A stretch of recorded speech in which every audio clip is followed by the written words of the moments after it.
Provocador 3. Felipe Sampaio diz que a batida do martelo seria só no ano que vem.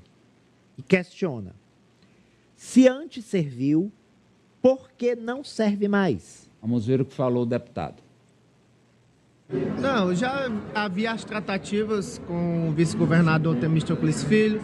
Estava certo de ter uma conversa mais firme no próximo ano, mas a gente vê que o governador está antecipando essas decisões. Tudo estava certo para ser tratado só no próximo ano. Como foi o próprio governador que antecipou essas tratativas, então ele colocou para julho, para saber, primeiro está sendo tratado de senador, para depois tratar de vice-governador. Você acredita que pode haver uma possibilidade do seu pai deixar a base e o grupo ser candidato pelo grupo do senador Ciro Nogueira?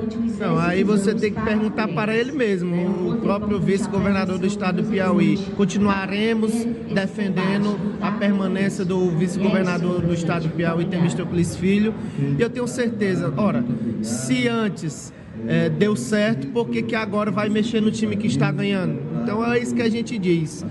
Se antes serviu, por que agora não está servindo? Então a gente trata as coisas bem serenamente, dizendo que a gente pretende continuar. O vice-governador, tenho certeza que foi de fundamental importância para a vitória do nosso governador Rafael Fonteles. Aí um posicionamento morno do grupo do vice-governador Temístocles Sampaio.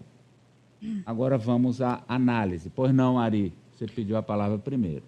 Amadeu, o governador se reuniu com o ministro Wellington Dias e disse para ele: o vice será do PT, mas será da minha cota pessoal, personalíssimo. E disse o seguinte a Wellington Dias: em 2030, eu apoiarei você para a sua reeleição ao Senado. Eu não serei candidato, Wellington.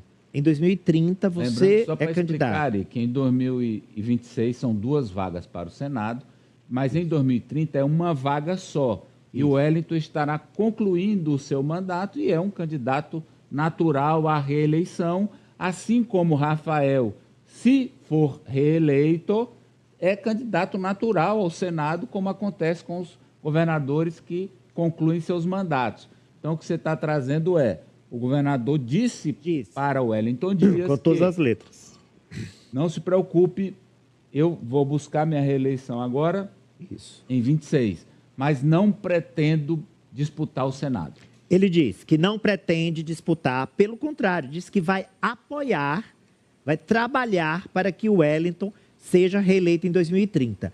Quanto a Temístocles Filho, a princípio, a ideia do governador, do núcleo duro ali, é que ele seja, ou indique, mas o ideal é que ele seja, o primeiro suplente de Marcelo Castro.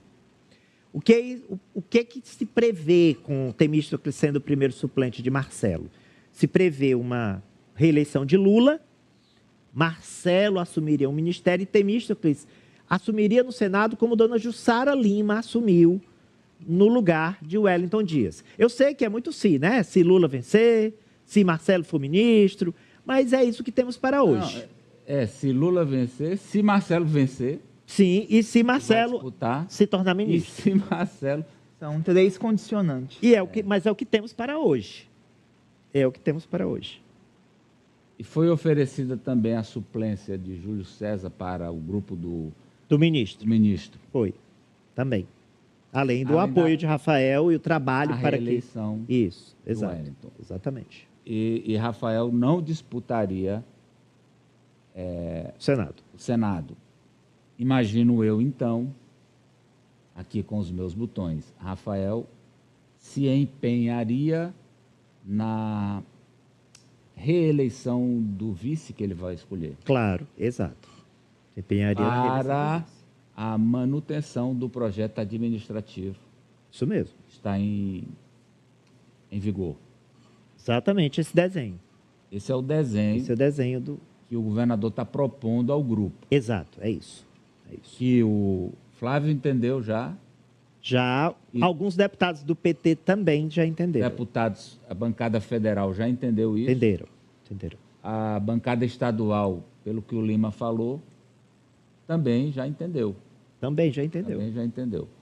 Então, resta a aresta com o grupo de Temístocles. É. E o Wellington Verdade. Dias já entendeu? Ou ainda há crispações? Há crispações a serem dirimidas com o tempo.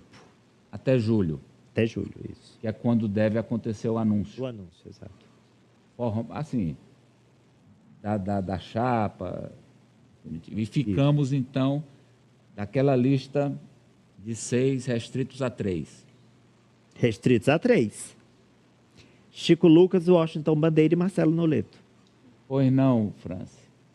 Madeu, e dessa lista de 3, hoje eu apostaria todas as minhas fichas no secretário de Educação, Washington Bandeira. Eu acredito que tudo vem se caminhando para que ele seja o candidato a vice na chapa de Rafael Fonteles. E em relação a essa insatisfação em grupos que apoiam o governador Rafael Fonteles, eu vejo que realmente só não há ainda esse entendimento no grupo do Temístocles Filho, porque dá para a gente dividir o MDB em 2 grupos. No grupo do Marcelo Castro, mais 2 grupos maiores, o do Marcelo Castro e o do Temístocles Filho.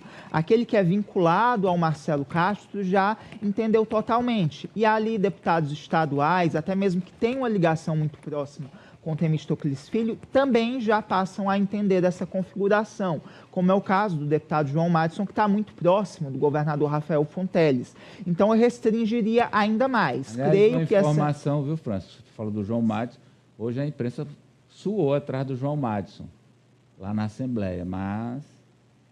Então, eu restringiria, Amadeu, apenas ali Temístocles e os familiares dessa insatisfação.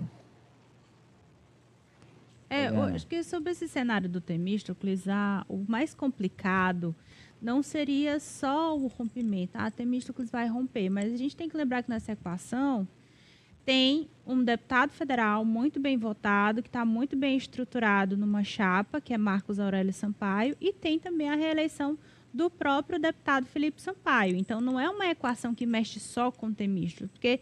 Vamos imaginar, o Temístocles rompe e os 2 filhos ficam na base de Rafael para manter suas reeleições dentro de uma estrutura já formada. Então, eu acho que isso também pesa, de certa forma, ou deve pesar, acredito, na decisão do Temístocles. Não vejo essa possibilidade de rompimento, desde que as garantias sejam bem pontuadas para o hoje vice-governador.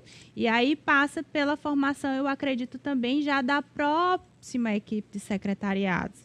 E eu acho que isso também pode até ajudar, talvez, não sei como é que vai ser a conversa, para o próprio Wellington Dias, porque eu acho que só a garantia de que vai haver o apoio para a reeleição em 2030, na minha visão, é uma organização muito pouca. Assim, eu vejo assim, de quem teve um empenho muito grande na eleição do próprio Rafael. Agora, concordo com você. A vontade, no fim das contas, para a decisão do vice vai ser do Rafael. Vai prevalecer o governador, que é o comandante do processo e está disputando a reeleição. Complicado. A diferença é que vai ser se vai ser com mais ou com menos insatisfações dentro dessa organização. Isso. E repito, identifico aqui arestas, grupo Temístocles, e aqui dentro do PT também alguns grupos mais que aparentemente não serão suficientes para interromper aí o pensamento do governador rumo à eleição de 2026.